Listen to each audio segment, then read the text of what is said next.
Assalamualaikum warahmatullahi wabarakatuh. Dewan Perwakilan Rakyat. Kedudukan dan pengertian DPR. Kedudukan DPR. Kedudukan DPR sesuai UUD Negara Republik Indonesia tahun 1945 pasal 20 adalah lembaga negara pembuat undang-undang atau lembaga legislatif. Akan tetapi, banyak undang-undang yang menyebutkan bahwa DPR memiliki kedudukan sebagai lembaga tinggi negara yang setara dengan MA, MPR, dan lain-lain. UU nomor 27 tahun 2009 pasal 68. Pengertian DPR. DPR merupakan lembaga negara yang memegang kekuatan legislatif. Dalam UUD RI tahun 1945 pasal 19 ayat 1, 2, dan 3 mengungkapkan bahwa anggota DPR dipilih melalui pemilihan umum. Susunan Dewan Perwakilan Rakyat diatur dalam sebuah undang-undang dan bersidang sedikitnya 1 kali 1 tahun.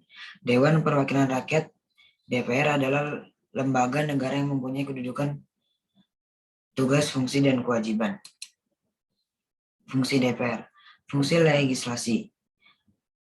Fungsi DPR dibagi 3, yaitu fungsi legislasi, fungsi pengawasan, dan fungsi anggaran. Fungsi legislasi yaitu DPR memegang kekuasaan dalam membentuk undang-undang. Fungsi anggaran yaitu DPR membahas dan memberikan sebuah persetujuan atau tidak memberikan persetujuan terhadap sebuah rancangan undang-undang tentang APBN yang diajukan oleh Presiden. Fungsi pengawasan yaitu DPR melakukan sebuah pengawasan atas pelaksanaan undang-undang ABN. Tugas dan wewenang DPR. Terkait dengan fungsi legislasi, DPR memiliki tugas dan wewenang sebagai berikut, yaitu menyusun program legislasi nasional atau prolegnas, menyusun dan membahas rancangan undang-undang RUU, menerima RUU yang diajukan oleh DPD, menerima RUU yang diusulkan oleh Presiden ataupun DPD, menetapkan UU bersama dengan Presiden, menyetujui atau tidak menyetujui peraturan pemerintah pengganti UU yang diajukan Presiden untuk ditetapkan menjadi UU. Terkait dengan fungsi anggaran, DPR memiliki tugas dan wewenang memberikan persetujuan atas RUU dengan APBN yang diajukan Presiden, memerhatikan pertimbangan DPD atas RUU tentang APBN dan RUU terkait pajak, pendidikan, dan agama, menindaklanjuti hasil pemeriksaan atas pengelolaan dan tanggung jawab keuangan negara yang disampaikan oleh BPK, memberikan persetujuan terhadap pemindah tanganan aset negara maupun terhadap perjanjian yang bertambah luas bagi kehidupan rakyat yang terkait dengan beban keuangan negara. Terkait dengan fungsi pengawasan, DPR memiliki tugas dan wewenang sebagai melakukan pengawasan terhadap pelaksanaan UU, APBN, dan kebijakan pemerintah, dan membahas dan menindaklanjuti hasil pengawasan yang disampaikan oleh DPD terkait pelaksanaan UU mengenai otonomi daerah, pembentukan, pemekaran, dan penggabungan daerah, pengelolaan CSDA dan SDA lainnya, pelaksanaan APBN, pajak, pendidikan, dan agama. Hak DPR. Selain fungsi dan wewenang, DPR memiliki hak yang berhubungan dengan fungsi wewenang DPR dalam pelaksanaannya. Hak DPR yaitu sebagai berikut.